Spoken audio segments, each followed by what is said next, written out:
Պարոն Նորիկյան, քննչական կոմիտեից 590, հա, մոտ $600,000 է գողանում։ Ճիշտ է, արդեն կա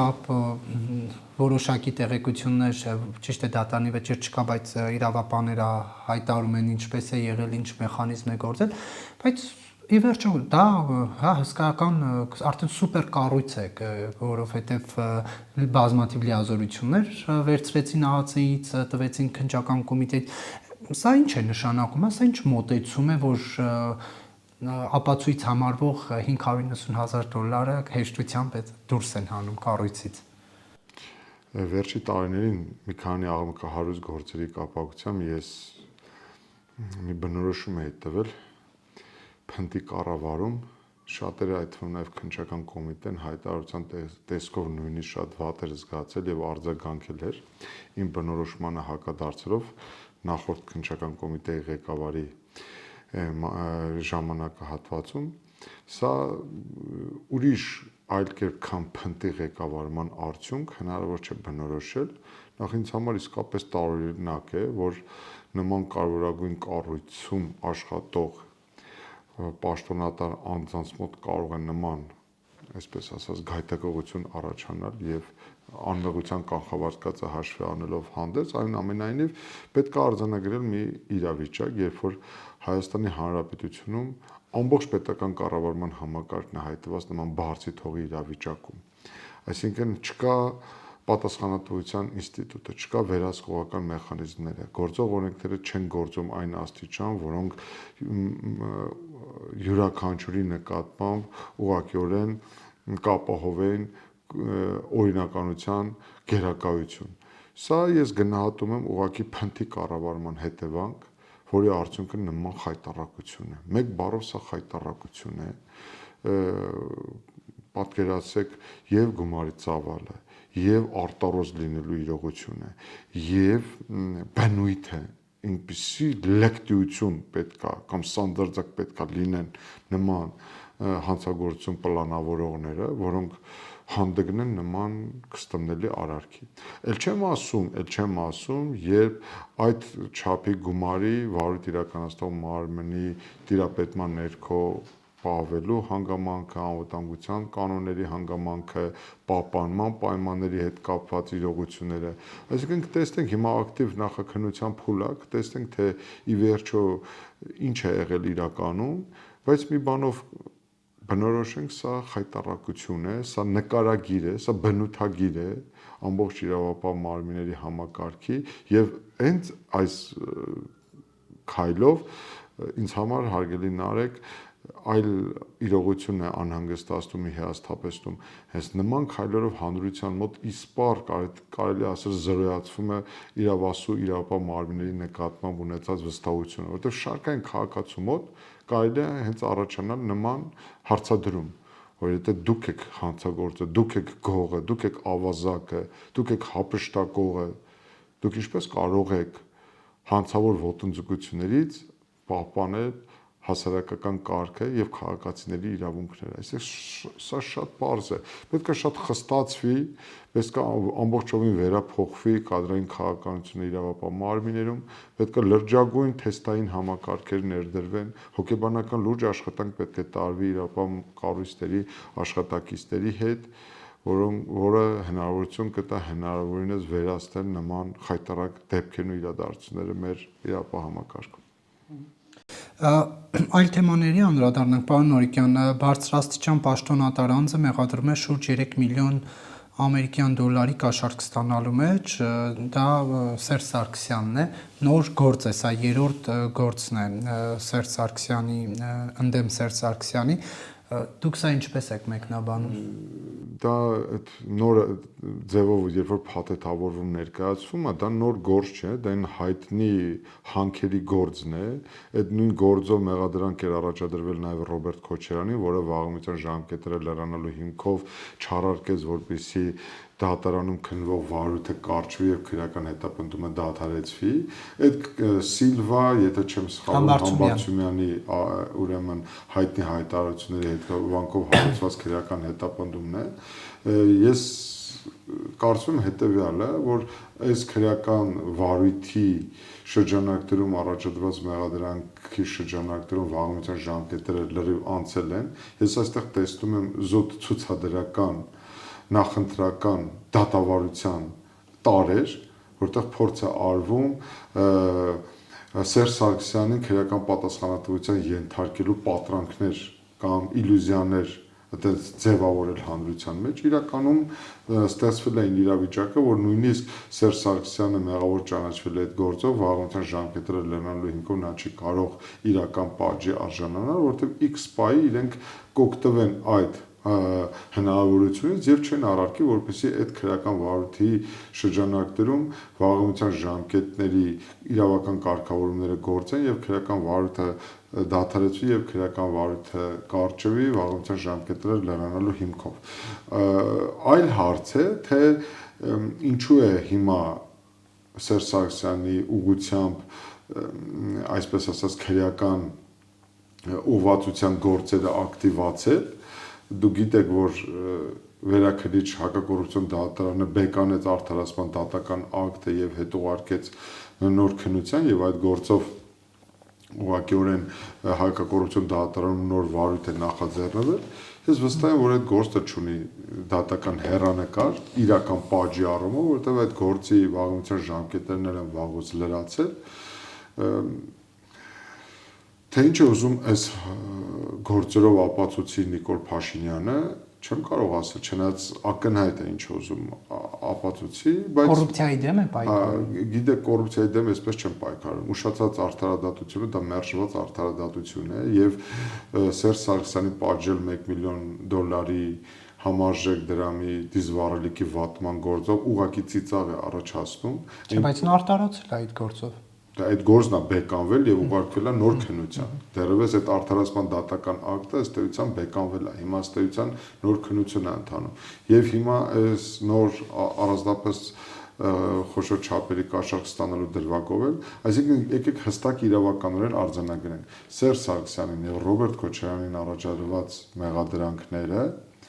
վաղամիջյան ժամկետները լրանալու հիմքով ենթակայեն կարճման եւ քրեական հետապնդումների դադարեցման, եթե այդ անձինք ինչ-որ մի փուլում չառարկեն, որ այդ քրեական մեղադրանքները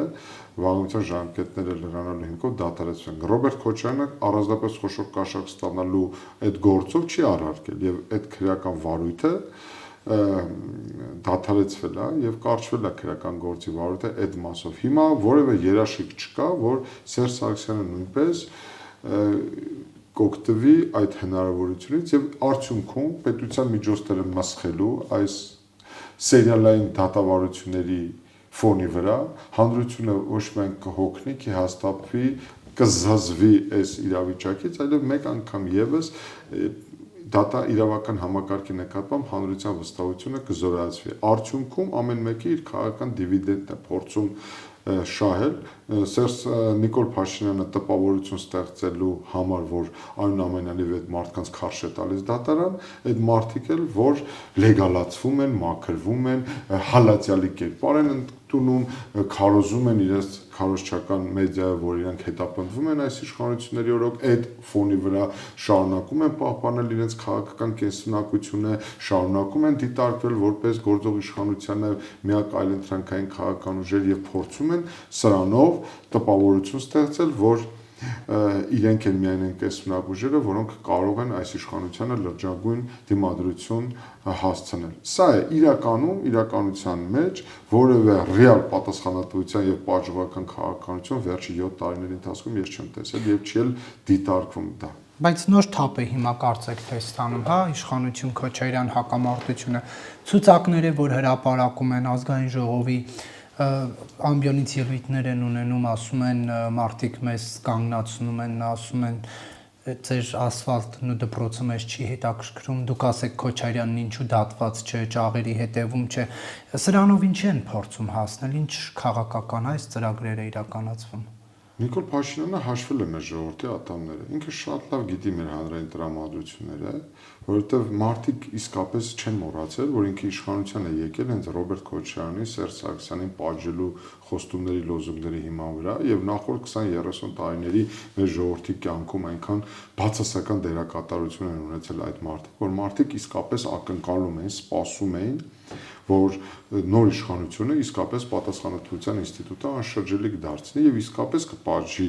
այն մարդկանց, ովքեր իրենց կյանքի որակը վատ թարացնելու, Հայաստանի Հանրապետության անվտանգությունը կասկածի տակ դնելու, Հայաստանը կոռուպցիայի թանգարան սարքելու, Հայաստանում կոռուպցիոն բուրգեր համակարգեր ձևավորելու եւ դրա արդյունքում միլիոնավոր դոլարներ լափելու պատասխանատուներն ու ճարտարապետերը պատասխանատվության ենթարկվեն, բայց այդ ամեն ինչը Նիկոլ Փաշինյանը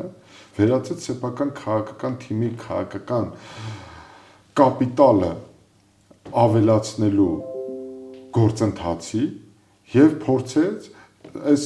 մարդկանց դատարաններ քարշ տալու արդյունքում պահպանել իր քաղաքական իշխանությունը ու քաղաքական ազդեցությունը։ Այսինքն, եթե այլ կերպ բնորոշելու լինեմ, խնդիրը շատ պարզ է։ Նիկոլ Փաշինյանը այս մարդկանց ֆուտբոլի գնդակի նման տշում է սեփական իշխանության դարպասները անառիկ պահելու համար։ Այս մարդիկ կարծեք թե համակերպվել են այդ դերի հետ, եւ Ռոբերտ Քոչարյանը եւ Սերժ Սարգսյանը իրենք համաձայն են, որ դառնան իշխանության ձեռքին խաղալիք, ֆուտբոլի գնդակ, միայն թե պահպանեն, այսպես ասած, ընդդիմադիր դաշտում իրենց հեգեմոն դերը։ Սա կարծեք թե երկուստեք ձեռ է տալիս եւ իշխանությանը եւ Քոչարյանի իշխանության չի ցկտում։ Գիտեք ինչ, այստեղ շատ հետաքրքիր պահ է։ Ռոբերտ Քոչարյանը շատ լավ կարող է հաշվել, որ ներկա իրավիճակում օրինական ընտրությունների միջոցով հնարավոր չէ, բացառում եմ ես էլ եւ ինքն էլ կարծում եմ բացառում է, որ կարող է ստանալ ժողովրդի վստահության այնպիսի մակարդակ, որը հնարավորություն կտա իրեն մեծամասնություն ձևավորելու։ Բայց Ռոբերտ Քոչարյանը շատ լավ հասկանում է, որ իշխանության տևական սխալների ֆոնի վրա իշխանության ռեյտինգը աստիճանաբար գահավիժում է եւ դա օբյեկտիվորեն որևէ իշխանություն չի կարող մշտապես պահպանել իր ռեյտինգը եւ Ռոբերտ Քոչարյանը մտածում է հետեւյալը. հաջորդ տարի ընթացող ընտրություններին ապահովել ընդդիմադիր դաշտում առաջին ջութակի դերը, ստեղծել մի քաղաքական իրավիճակ, հարկադրել մի այնպիսի իրավիճակ, երբ որ մնացած այլ ուժերը կմիավորվեն իրեն, այսինքն Գյումրիի ընտրությունների նմանատիպ մի իրավիճակ ստեղծել, երբ որ հիմնական ընդդիմադիր խաղացողը չի հավաքում 50+1, բայց ստեղծվում է մի իրավիճակ, երբ որ մնացած քաղաքական ուժերը, անկախ իրենց քաղաքական համակրանքներից ու հակակրանքներից, միանում են առաջատար ընդդիմադիր ձայներ ստացած քաղաքական ուժին կամ քաղաքական անհատին, որի արդյունքում հնարավորություն է ստանում ձևավորել մեծամասնություն։ Ես չգիտեմ, արդյոք որքանով են իրական նման հաշվարկը, բայց ակնհայտ է, որ Ռոբերտ Քոչարյանի հիմնական նպատակը առայժմ կամ գոնե նվազագույնը պահպանել այն, ինչ ունի, եւ երկրորդը իր հիմնական նպատակը սեփական կապիտալը պահպանելու մեջ է, որովհետեւ այն գզվրտոցը եւ այն վայնասունը, որը բարձրացվում է այդ շրջանակի կողմից, ակնհայտ է, որ իրենց նպատակների մեջ նաեւ ազդեցիկը իրենց կապիտալը պահպանելու միտված քայլերն են։ Բայց այդքան ասում էին 4 միլիարդ, հիմա եկել են 200 միլիոնի բան են, ապօրինի ծագման բան են ներկայացնում Քոչարյանին։ Սա հարցեր չի առաջացնում։ Գիտեք ինչ, հարցը ոչ միայն առաջացնում է, բայց տեսեք, այդ 200 միլիոն դոլարը քիչ է։ Ասենք ես չգիտեմ։ Նա ասում է ես շատ փող եմ աշխատել։ Ընդ որում նախագահության շրջանի ավարտից հետո։ Ուրեմն ինչքան ուզում է աշխատած լինի Նարեկ։ Ես բացառում եմ, որ Հայաստանի Հանրապետությունում հնարավոր է մի այդպիսի պաշտոնատար անձ, որ ունենալ այդպիսի գեր բնական հնարավորություններ, որ այդ կարճ ժամանակահատվածում 10 տարվա ընթացքում կարողանար կուտակել, նույնիսկ դրանից հետո կարողանար կուտակել այդ չափի կապիտալ։ Միայն այն հանգամանքը, եթե ճիշտ է, ես չգիտեմ որքանով է համապատասխանում այդ տեղեկությունը իրականությանը, միայն այն հանգամանքը, եթե հիմնավորվի, որ այդ մարդու ընտանիքը Հունաստանի կղզում ձեռք է բերել 1 միլիարդ 300 միլիոն դրամանոց կղզի Դրամանոց 1 միլիարդ 300 միլիոն դրամ, մոտարապես դա շուրջ 4.5 միլիոն ԱՄՆ դոլարին համարժեք դրամ է, ես չգիտեմ ինչ արժույթի, ինչ չափով պետք է մենք համադրենք, որպեսզի ստանանք այդ թիվը, եթե հիմնավորվի այդ անշարժ գույքի իրողությունը, սա գիտեք ինչ բարոյական, մարդկային, իրավական, դու ինչ ոլորտով ուզում եք դուք չափեք, ինչ չափիչով ուզում եք դուք չափեք, Արցախի կործանման ֆոնին, Արցախի հակամարտության կարգավորման ֆոնին, իրենք լինելով հենց ծագումով արցախցի, նման շռայլություն են իրենց թույլ տվել, Հունաստանում նման թանկարժեք գույք են ձեռք բերել, սա ուղղակի խոսում է հենց իր որպես մարդու արժեքային համակարգի փչացվածության ինչ աստիճանի մասին, որտեղ այդ նույն գումարներով հնարավոր էր Արցախում մի քանի գյուղ վերակառուցել, հազարավոր մարդկանց վերաբնակեցնել, ենթակառուցվածքներ կառուցել, դպրոցներ կառուցել, մանկապարտեզներ կառուցել, հասկանում եք, ես ինչ եմ ասում, ես չգիտեմ, կրկնում եմ, դա որքանով է համապատասխանում իրականությանը, նույնիսկ պաշտոնաթողությունից հետո ինքը ձեր կողմից ասած ինչքան ահռելի չափով գումարներ է վաստակել, այդ գումարների որ տոկոսն է ներդրվել Արցախում, Արցախը պահելու ես մի ձև գիտեի, չթալանել, չլափել, զինվորի հացը չուտել, բանակը չկեղեքել, ու ստեղծել արդյունավետ պետություն, ստեղծել մրցունակ տնտեսություն ու ամեն ինչ անել Արցախում ներդրումներ ավելացնելու, Արցախի բնակչության թիվը մեծացնելու, Արցախի անվտանգության մակարդակը բարձրացնելու, Արցախի շուրջ բարենպաստ անվտանգային միջավայր ձևավորելու, Հունաստանի կղզում նման դղյակներ ձեռք բերելով Արցախ չէին պահում եւ չէր կարող պահվել, այսօր էլ հերոսի դափրիներով հանդես գալ, սա առնվազն բարոյական չէ, սա առնվազն բարոյական չէ։ Քոչարյանը չգիտեր այդ մասին։ Ոչ միայն գիտեր, ինչ առումով, Որ Հունաստանում գույք ձեռք բերելով Արցախ չի հզորանում։ իր պատկերացումներն են այդպես, ինքը ձեզ թվում է Քոչարյանը ինչ է, այդ փող աշխատելուց խելքով են, մնացած դեպքերում հիմար են, չէ, լավ էլ խելացի են, լավ էլ պատկերացրել են, լավ էլ գիտակցել են, լավ էլ հաշվարկել են իրենց քայլերը։ Այլ խնդիր է, որ մենք ուղղակիորեն հետին թվում ենք փորձում գնահատել այդ մարդկանց գործողությունները եւ գնահատական տալ նրանց կատարած աշխատանքին ու նրանց հետագծին։ Այստեղ պետք է փնտրել Արցախի կործանումը, այն Ռոբերտ Քոչարյանի դղյակների, Սերժ Սարգսյանի կարողությունների, այդ քաղաքական վերնախավերի անկշտության մեջ պետք է փորձել գտնել Նիկոլ Փաշինյանի ձախողումը։ Եվ որովհետև եթե այդ մարդիկ այդպես չաշխատեին, այդպես չգրփեին, այդպիսի կապիտալ ձեռք չբերեին, այդպիսի միլիոնավոր դոլարների կոռուպցիոն սխեմաների մեջ չներքաշվեին, ես դες հավաստացնում եմ 2018 թվականը չէր լինի։ Հանրային նման մակարդակի դժգոհություն չէր լինի։ Բայց Սարգսյանը նույնիսկ տուն չունի, ասում են Փեսայի տանն է ձոր աղբյուրում ապրում։ Հա, ասում են, ես էլ եմ լսել։ Հետո, բայց իրականում ես հոգնել եմ այդ նույն բառերը կրկնելուց։ Երբ որ Նիկոլ Փաշինյանն ասում էր Սերժ Սարգսյանը Հայաստանի ամենակոռումպացված ընտանիքի պարագլուխն է, երբ որ Սերժ Սարգսյանի ընտանիքի անդամ հանդիսացող կամ աղջկա ամուսնու նկատմամբ քանի դրվագներով, եթե չեմ սխալվում, 76 դրվագով մեղադրանք է առաջադրվել, եթե չեմ սխալվում, հեռակա պետք է ընթանա, ես գործի մանրամասներին ծառայեմ, բայց խնդիրը հետևյալն է, ձեզ թվում է այդ Սերժ Սարգսյանի փեսան ինքնագլուխ է նման գործողություններ իրականացնել կամ հանրավի մեղադրանքներ են առաջադրվել Սերժ Սարգսյանի փեսային։ Այսինքն այնպես չէ, ես շատ լավ հիշում եմ այդ ժամանակահատվածը, Սերժը մաքուր է, շրջապատն է մեղավոր, հանցագոր Սաշիկն է մեղավոր, կամ Սերժը տեղյակ չի Հայաստանի Հանրապետությունում ինչ է կատարվում։ Իրականում դա էլ ավելի մեծ հարված է այդ նույն անձին, այսինքն այդ մարդը ինչքան իր տեղում չի եղել, որի շրջապատը ներքաշված է եղել կոռուպցիոն մի ամբողջ գործընթացների մեջ, բայց կներեք խնդիրը մենք հասել ենք մի իրավիճակի, երբ որ արդեն գործող իշխանությունն է մեղադրվում կոռուպցիոն տարբեր սխեմաների մեջ, կոռուպցիոն բնույթի հանցագործությունների կատարման մեջ, այսինքն պատկերացնում եք նույնը Ռոբերտ Քոչարյանը Նիկոլ Փաշինյանին համարում է Հայաստանի ամենահարուստ մարդը, Նիկոլ Փաշինյանի իշխանությանը մեղադրում է 2 միլիարդ ԱՄՆ դոլարի յուրացման կամ վատնման մեջ, նշում է, որ 7 միլիարդ ԱՄՆ դոլարի պետական պարտք առնվազն 2 միլիարդը մսխվել է, բաժանվել է, փոշիացվել է, տարբեր այլ կոռուպցիոն սխեմաների մասին է խոսքում։ Վերջերս հայտնի հեռուստաընկերություններից մեկին տված հարցազրույցում հենց ԿՊ-ական падգամավորը խոստովանել էր, որ երբ Ռոբերտ Քոչարյանը դժգոհել էր ներկայ իշխանությունների ճանապարհաշինարարությունից, ասֆալտ փռելու գործընթացից,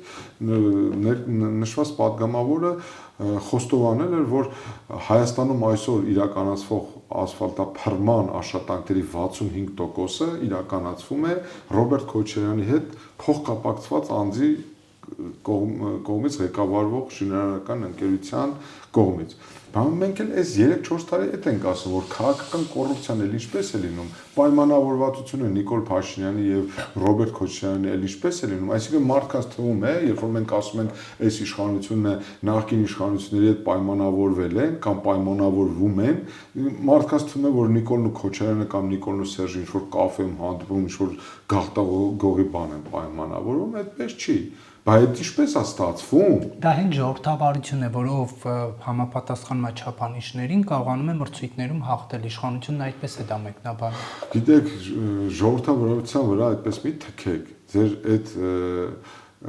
ուղղակիորեն քննադատության չդիմացող արդարացումներով մի փորձեք պարզապես հիմարի տեղ դնել մեր ժողովրդին, բացառում եմ ես, որտեղ ժողովրդավարության էլեմենտ է գործել։ Սա կլասիկ քաղաքական կոռուպցիայի դրսևորում է, երբ որ որոշակի այս գործընթացների գին ունի, որի հետևանքով Ռոբերտ Քոչարյանի ընտանիքի հետ փոխկապակցված անձը կամ ինչու է հենց այսպես անորոշ ձևակերպումներ ասում,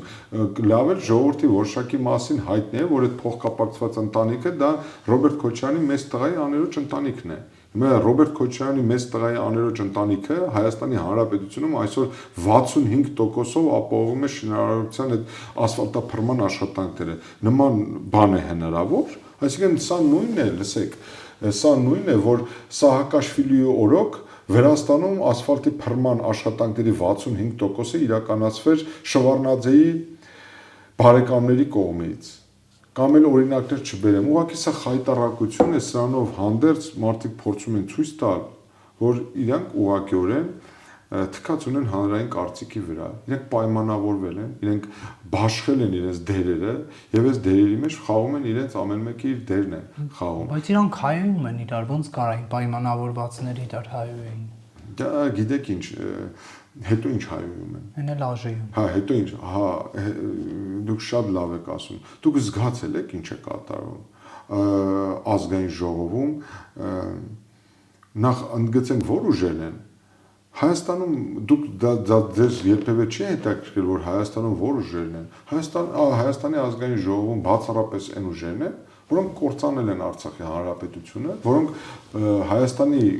Հանրապետության գոյությունը դրել են կասկածի տակ, որոնք վերջի 30 տարիների ընթացքում ուղղակի պատասխանատու են Հայաստանի համար։ Պատահական է սա։ Եվ իրոք, այդ ինչպես է ստացվում, որ Հայաստանի Հանրապետության ազգային ժողովում հենց այդ ուժերը հիմա միմյանց ինչ ասես ասում են, բայց դուք ուշադրություն դարձրեք այդ ուժերը ովքեր են։ Այդ ուժերը են մարդիկ են, ովքեր 2018 թվականին գոռում էին Նիկոլ։ Կոնկրետ Հայաստան դաշինքի 99.9%-ը Նիկոլ գոռացող է եղել։ Օրինակ դուք տեսել եք Լևոն Քոչարյանին Նիկոլ գոռալով։ Այո, 2018 թվականին Լևոն Քոչարյանի ընտանիքի անդամները հրապարակային տեսարաններ էլ կա։ Այսօր Սերժ Սարգսյանի կոմունակիստերի հիմնական քննադատական մեղը Ռոբերտ Քոչարյանի ծողությամբ հենց դրանում է նաև, որ Ռոբերտ Քոչարյանը իր սատելիտերով, իր աջակիցներով, իր ընտանիքի անդամներով մասնակից եղել 2018 թվականի այսպես ասած հեղափոխական գործընթացների նպաստել է, որպեսզի Սերժ Սարգսյանը հեռանա, առնվազն այդ մեղադրանքը կախված է օդում։ Հայ հեղափոխական դաշնակցությունը ընդհուպ հանդիսացել է Նիկոլ Փաշինյանի կոալիցիոն կառավարության մաս։ Նրանք այդ Հայաստան դաշինքի առանցքը կազմող հայ հեղափոխական դաշնակցությունը թռան Սերժ Սարգսյանի եւ Կարեն Կարապետյանի տնից եւ անդամագրվեցին Նիկոլ Փաշինյանի կոալիցիոն կառավարությանը։ Ինչի մասն է խոսքը։ Այդ պատիվ ունեն դաշինքի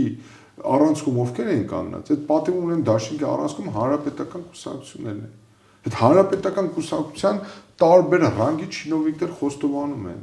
նույնիսկ Մոսկվաներից, որ Սերժը կանչեց իրենց, ասաց գնում եք քվեարկեք Նիկոլ Փաշինյանի օգտին։ Ես հավաստիացնում եմ հանրապետական կուսակցությունը ել ինչ պետք է աներ, որ Նիկոլ Փաշինյանը գար իշխանության։ Հանրապետական կուսակցությունը արել է ամեն ինչ, որ Նիկոլ Փաշինյանը 2018 թվականին գար ու եկել է իշխանության։ Նույնիսկ իրենց անփառունակ աշխատանքով եւ իրենց նպաստավոր քայլերով, որոնց արդյունքում Նիկոլ Փաշինյանը եկել է իշխանության։ Մի բան խնդրում եմ, քանի որ առիթ է ստեղծվել, եկեք արձանագրենք։ Մի բան, մայիսի 1-ին ես վերջերս այդ դիալոգն էլ եմ գնում։ Երրորդ նախագահի աջակիցներն են տարբեր պատմություններով փորձում լույս փռել այդ օրերի վրա։ Բայց հələ մի բան ասեմ ձեզ։ Հələ մի բան պատկերացեք, որ մայիսի 1-ին, երբ որ հանրապետականները չքվեարկեցին Նիկոլ Փաշինյանի օգտին, մայիսի 8-ին էլ չքվեարկեին Նիկոլ Փաշինյանի օգտին։ Սա մեկ եւ երկրորդը առաջադրեին ուրիշ տեխնազու, ինչ է լինելու։ Մոտավորապես սցենարները հաշվարկել եք, ինչ պետք է աներ Նիկոլ Փաշինյանը։ Այսինքն ակնհայտ է, չէ՞ որ բոլորի համար ընդունելի տեխնացուն հանրապետականների համար էլ, հայ-հեղափոխական դաշնակցության համար էլ, Ռոբերտ Քոչարյանի համար էլ, Սերժ Սարգսյանի համար էլ ամենաընդունելի տեխնացուն եղել է Նիկոլ Փաշինյանը։ Այդ հիմա է տարիների հերվից, հիմա իրանք փորձում են չմեղանալ ու ասել, գիտեք ինչ կա, մենք կապ չենք ունեցել։ Բա որ կապ չեք ունեցել, դուք որևէ դերակատարություն չեք ունեցել, դուք բոլորը սուրբ եք եղել, բա վանքի հավեր ով է գողացել։ Բա ինչու է Հայաստանը հայտնվել նման ողորմելի ու ողբերգական իրավիճակում։ Այսինքն մշտապես ես ասել եմ եւ հիմա էլ եմ ասում, վերջի 21 թվականից առնվազն մինչեւ առ այս պահը Հայաստանի Հանրապետությունում 3 պատասխանատուներ կան։ Նիկոլ Փաշինյանը որպես իշխանության ներկայացուցիչ, որպես քաղաքական մեծամասնության ղեկավար եւ Ռոբերտ Քոչարյանը ու Սերժ Սարգսյանը որպես փոքրամասնության ղեկավարներ ուղղակի պատասխանատվություն են կրում Հայաստանի Հանրապետության ներկայիս ողբերգական իրավիճակի համար։ Տեսեք, դուք որ ասում եք իրար են մեղադրում, հա, Քոչարյանի եւ Սերժ Սարգսյանի թիմակիցները հիմա նրանք էլ Սերժ Սարգսյանի թիմակիցները ասում են այ դուք օգնեցիք եւ այլն չաջակցեցիք Սերժ Սարգսյանին, նրանք էլ ասում են դուք կոնկրետ գործողությունների չդիմեցիք, օրինակ երբ որ ռադիոտուն մտան։ Սա ինչ է նշանակում, այս իրար մեղադրել, այս փուլում ավելի շատ իրար թիրախավորել, քան գործող իշխանությանը, որովհետև սա ինչ-որ առումով նաև աննախադեպ է, երբ որ ընդդիմադիր ուժերը Ախր այստեղ հարցը պետք է ստեղ դրվի, ախր ինչու պետք է իրանք շարունակեին Նիկոլ Եվրոպենսունա քաղաքական բայց ինչն է։ Ինչու պետք է, հա, կան, բան չունեմ ասելու։ Հա, ես հասկանում եմ, որ ամեն մեկը փորձում է ընդդիմության լոկոմոտիվի դերը ստանձնել կամ գոնե պահպանել իր առավելությունը կամ առաջինը լինելու իրողություն։ Այսինքն մեկը մյուսից տարանջատվելով էլ կոնկրետ Ռոբերտ Քոչարյանը փորձում են հանրությանը բերել այն կոնդիցիայի, որ իրենք որևէ առողջություն չունեն Սերժ Սարգսյանի իշխանության հետ, որ Սերժ Սարգսյանի իշխանության համար իրենք պատասխանատվություն չեն կրում եւ այս Արցախի եւ Հայաստանի ձախողումները հետևանք են Սերժ Սարգսյանի վատ կառավարման եւ դրա արդյունքում իշխանությունը Նիկոլ Փաշինյանին հանձնելու հետ, որ Ռոբերտ Քոչարյանը միակ տղամարդն է եղել, որ միակ հերոսն է եղել, որ միակ հաղթած ղեկավարն է եղել, այսինքն այս քարոզչությունն է տարվում։ Իրականում նորից եմ կրկնում, եթե մենք հարցը այս դիտանկյունից նայենք, բա հարց առաջանում, բա Սերժ Սարգսյանին ով է բերել իշխանության։ Բա ինչու է Սերժ Սարգսյանի համար ստեղծվեց նպաստավոր պայմաններ։ Այսինքն Ռոբերտ Քոչարյանը այն մարդն էր, այնպեսի կառավարում էր իրականացնում, որ ինքն էր որոշումով պետք է լինի Հայաստանում նախագահ, վարչապետ, պատգամավոր, ընդ որում այդ մասին ինքը խոստովանել էր, որ ինքն էր ցուցակները ազգային ժողովի խմբակցությունների նայում եւ ցուցակները ինքն էր որոշում, թե որ ֆրակցիան, որ ցուցակը պետք է հաստատվի ներկայացնի կենտրոնական ընտրական հանձնաժողով եւ ովքեր պետք է դառնային պատգամավոր։ Այսինքն ակնհայտ է, որ իրանք փորձում են հիմա հանրության մոտ ձևավորել տպավորություն, որ իրենք ամենալավ քաղաքական թիմն են եղել եւ քաղաքական առաջնորդություն են ապահովել։ Այստեղ գիտեք ինչ, մարդկայնորեն իսկապես վիրավորանք է նաեւ այն առումով, որ երբ որ դու լսում ես դրանցից յուրաքանչյուրին, բոլորը անսխալական են, բոլորը անթերի են։ Լսում ես Ռոբերտ Քոչարյանին իր իշխանության ժամանակահատվածը կարծեք թե խոսքը գնում է Սինգապուրի մասին, Չինաստանի մասին, Շվեյցարիայի մասին, խոսում եք Սերժ Սարգսյանի իշխանության մասին, վերջինիս կողմից տպավորությունը, որ Հայաստանը անվտանգ, չգիտեմ,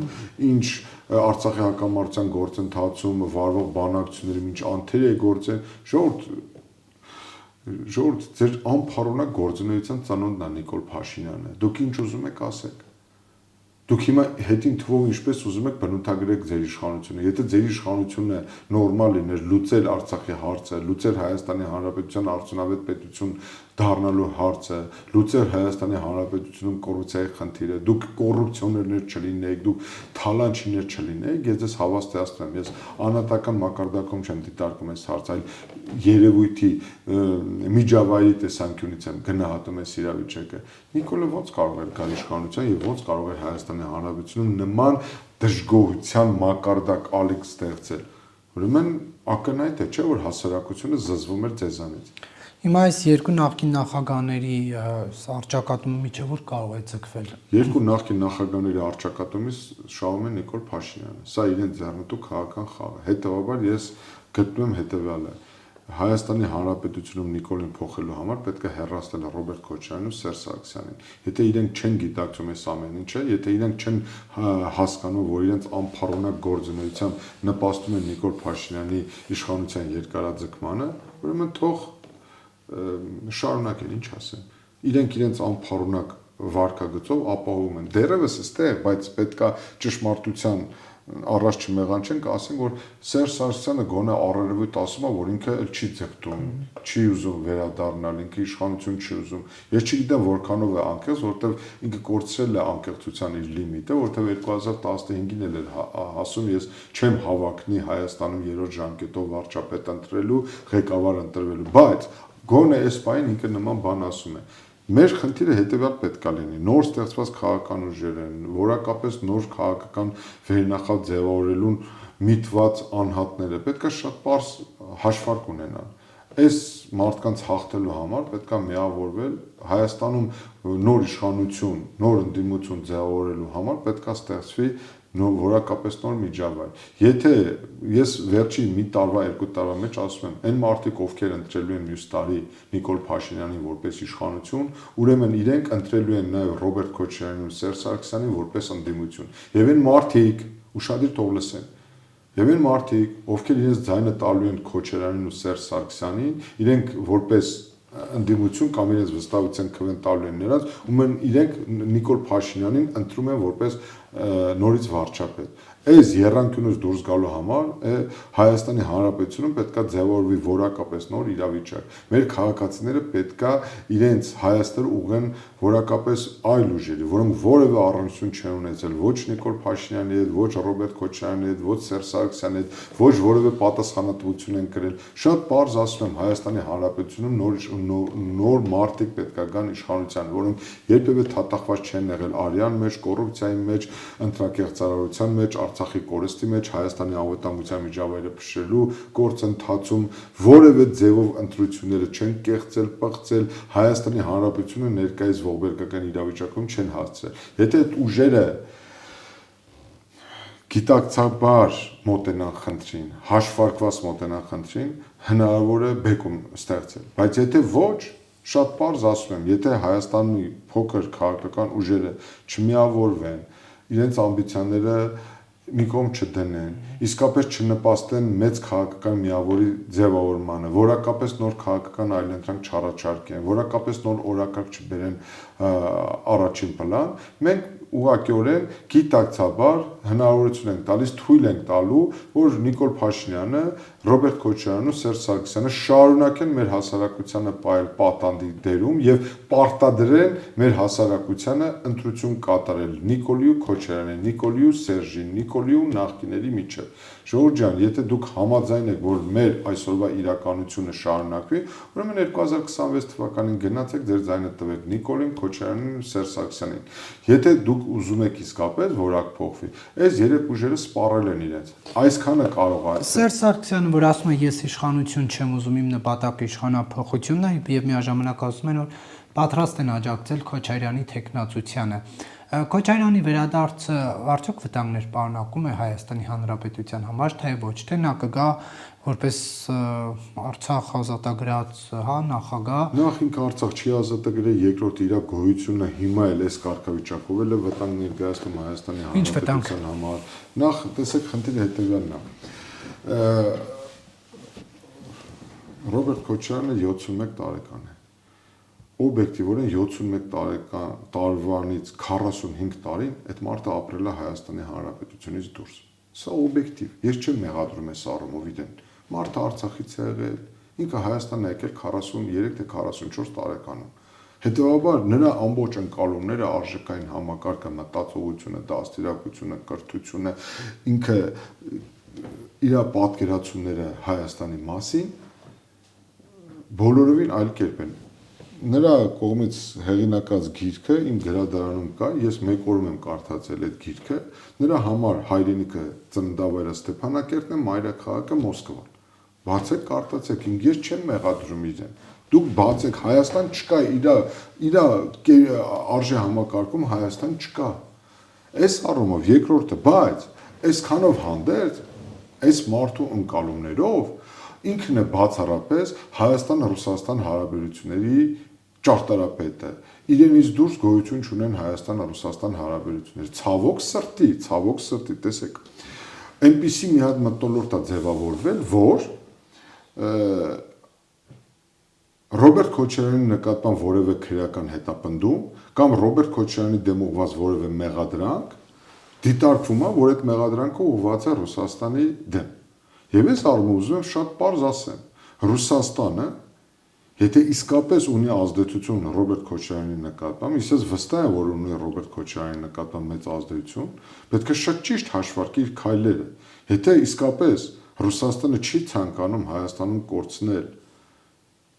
որևէ նշույլ վստահություն կամ չի ցանկանում, որ ամբողջ հայ ժողովրդին լարել իր դեմ, ուրեմն պետք է իր ազդեցությունը գործադրի Հայաստանում Ռոբերտ Քոչարյանի քաղաքական ազդեցությունը չեզոքացնելու, ոչնչացնելու համար, որովհետև այնպիսի միջավայր է ձևավորվել, որ Ռոբերտ Քոչարյանը ավելի շատ դիտարկվում է Ռուսաստանի ռազմավարական շահերը սպասարկող անձի դերում, քան Հայաստանի Հանրապետությունը երբևէ ղեկավարած նախագահի կարգավիճակում։ Ինձ համար կրկնում եմ, սա կարող է բերել լուրջ նրա գործունեությունը, գոյությունը լուրջ սպառնալիք է, որովհետև հենց նույնը Ռուսաստանը իր պատկերացումներով, իր դիրքավորումներով, իր դիրքորոշումներով կարող է բոլորովին այլ փաթեթավորում առաջարկի տարածաշրջանում, որը կարող է լուրջ խնդիրներ առաջարկի մեր առումով։ Հետևաբար ես գտնում եմ հետևյալը, որ եթե իսկապես Ռուսաստանը ցանկանում է Հայաստանի Հանրապետությունում հակառուսական տրամադրությունները չհասնեն իրենց պիկին, Ռոբերտ Քոչարյանի քաղաքական ազդեցությունը պետք է չեզոքացվի ու ոչնչացվի։ Ես այսպես եմ տեսնում այս խնդրի լուծումը, որովհետև Ռոբերտ Քոչարյանի գործունեությունը միտված է ստեղծել մի իրավիճակ, որ այն ինչ տեղի ունեցել մեր հետ, դա բացառապես մեր մեղավորությունն է, որ մենք որևէ մեզնից կախված ամեն ինչ չենք արել եւ այն ամեն ինչ ինչ տեղի ունեցավ Արցախի հետ եւ Հայաստանի հետ, դա բացառապես վերագրված է մեր գործողությունների հետ։ Բայց ես մեղմ ասած դրա հետ համաձայն չեմ եւ ես գտնում եմ հետեւյալը, որ բացառելով հանդես նրա իշխանության վերադարձը, այնուամենայնիվ նրա գոյությունը քաղաքական դաշտում վտանգում է որակապես նոր քաղաքական դաշտի առողջացման գործընթացին։ Ոչ միայն վտանգում է, արգելակում է, կասեցնում է եւ թույլ չի տալի։ Միայն այն հանգամանքը, որ այդ մարտիկ նման ահռելի միջոցների են տիրապետում, դա էլ է հարց, որտեղից նրանց հիմա այդ միջոցները, ինչու է թույլ տվել, որ նրանք տիրապետեն նման տեղեկատվական հոսքերի։ Հենց նույն քանի անգամ ես այդ մասին ասել, ստեղծել մի իրավիճակ, երբ որ Ռոբերտ Քոչարյանի ընտանիքին պատկանող ընկերություններից նույն գործող կառավարությունը միլիոնավոր դոլարների առևտուր անի։ Այսինքն սրանք խնդիրներ են, երբ որ իշխանությունը ստեղծել է մի իրավիճակ, հույս ունենալով, որ ամեն դեպքում իրեն կառավարելի են պահելու, բայց կներեք, ես տարիներ առաջ եմ ասել այդ մասին հրապարակավ, երբ Նիկոլ Փաշինյանը այս մարդկանց քաղաքական գործոն էր դարձնում, պատասխանատվության ինստիտուտը չգործադրելու արդյունքում, ես ասելու եմ գալու է մի պահ, որ այդ մարդիկ ուզել են ջարդել քո գլուխը, ու հիմա այս մարդիկ փաստորեն եկել հասել են մի իրավիճակ, երբ որ բացայց սպառնում են դուրս շպրտել ազգային ժողովի բալկոններից այդ մարդկանց։ Լևոն Քոչարյանին ով բերեց պարլամենտ։ Նիկոլ Փաշինյանի իշխանությունն է բերել պարլամենտ։ 200,000-ից ավելի քվե չտվեց Հայաստանը։ Այդ չեղած տեղից այդ տղային սարքեցին հանցագործ, իբր թե ոստիկաններին ծեծել լա Ռեմբոներ էլի։ Հա, բանը Լևոն Քոչարյանը 4-5 ոստիկանի ծեծել էր եւ ոստիկաներին նսեմացնելու արդյունքում այդ տղային սարքեցին մեղադրյալ, այս տղան էլ օգտվելով իր ցուցակում գտնվելու հանգամանքից, քանի հոգու հրաժարական ներկայացնելու ֆոնի վրա, այսինքն այնպես արեց իշխանությունը, որ այս տղան ստանար պատգամավորական մանդատ։ Հիմա էլ այս տղան եկել մտել է պարլամենտ, ասում է, ես դες բալկոններից շպրտելու եմ դուրս։ Հիմա մի հատ եկենք հասկանանք, պարզ ուղիղ ձեր միջոցով հարց եմ տալիս Նիկոլ Փաշինյանին, Լևոն Քոչարյանին ինչու ես ռասկրուտկա անում։ Ինչու։ Երկրի գործադիր իշխանության ղեկավարը բան ու գործ չունի, ամեն ազգային ժողովի հարց ու պատասխանի ժամանակ կա գտնում, հա, Լևոն Քոչարյանի հարցերին պատասխանելու։ Դե հարց-պատասխանի ֆորմատ է, ով հարց տա, պետք է հարգել խորհրդարանական ինստիտուտը եւ պետք է հարգել, բայց հատուկ ընդգծված կառույցի։ Գիտեք, ես հասկանում եմ այդ հանգամանքները, բայց կրկնում եմ, իմ ասածների ոչ թե ենթատեքստ, այլ ուղիղ տեքստը հենց այդպեսին է։ Ինչու ռասկրուտկա արեցիք Լևոն Քոչարյանին։ Որ քաղաքական խաղը սպասարկելու համար։ Որը։ Ակնհայտ է հասարակության մեջ թույլ չտալ, որպեսզի ձևավորվի որակապես այնպիսի այլընտրանք, հանրության մեջ շարունակի քաղաքական պայքարը, որ կամ ընտրում ես Նիկոլ Փաշինյանին, կամ ընտրում ես Ռոբերտ Քոչարյանին, կամ նրա հետ ասոցիացվող անձին։ Այս ֆոնի վրա Նիկոլ Փաշինյանը շատ լավ հաշվելով մեր հասարակության ատամները, ինքը շատ լավ հասկանում է, որ նրանց նկատմամբ ատելության մակարդակը այն աստիճանի մեծ է, որ եթե ինք իրեն հաջողվի հասարակությանը բերել այս ընտրության առաջ կանգնեցնել, որ կամ պետք է ընտրես ինձ, կամ պետք է ընտրես Քոչարյաններին, հասարակությունը նրանց վերադարձը բացառելու համար գնալու է ընտրելու Նիկոլ Փաշինյանին։ Այս խաղն է խաղարկվում։ Հիմա ինչ ուզում եք ասեք։ Երկուսով այդ նույն խաղն են խաղում։ Երկուսով նույն խաղն են խաղում։ Իսկ Քոչարյանից հաշվարկը շատ պարզ է։ Հարմար պահին օգտվել իրավիճակից ու գնդակը ուղարկել հակառակորդի դաշտը։ Հասկանում եք։ Այս է, որովհետև իրենք այդ հաշվարկը անում են։ Ինչ-որ մի պահի իշխանությունը թուլանալու է։ Ինչ-որ եթե իրանց հաջողում է հիմա թույլ չտալ, որ իրենց տեղը զբաղեցնեն նոր քաղաքական ուժեր, նոր ազդեցության կենտրոններ ձևավորվի, կամ այլ կերպ ասած, նոր ընդդիմության կենտրոն ձևավորվի, ես գտնում եմ հետևյալը, արգելի Նարեկ, Հայաստանում առաջիկա մի քանի ամիսների ընթացքում եթե չձևավորվի ընդդիմության նոր կենտրոն կամ նոր ընդդիմադիր կենտրոն, խաղը մենք տանուլ ենք տալու, թույլ ենք տալու, որ 2026 թվականին Նիկոլ Քոչարյան Սերժ գզվռտոցը շարունակվի։ Հիմա մեր խնդիրը հետևյալն է, հանդուրժել այդ իրավիճակը թույլ տալ, որ այդ մարդկանց գզվռտոցը շարունակվի ու իրենք 26 թվականին մեր հանրությանը պարտադրեն նման ընտրություն, թե ստեղծել մի հատ նոր ընդդիմադիր կենտրոն, որտեղ կգեներացվի որակապես նոր օրակարգ, ու այդ նոր օրակարգ թելադրողները հավաքություն դրսևորեն 2026 թվականին բեկում իրականացնելու համար։ Շնորհակալություն, պարոն Նորիկյան, հարցազրույցի համար։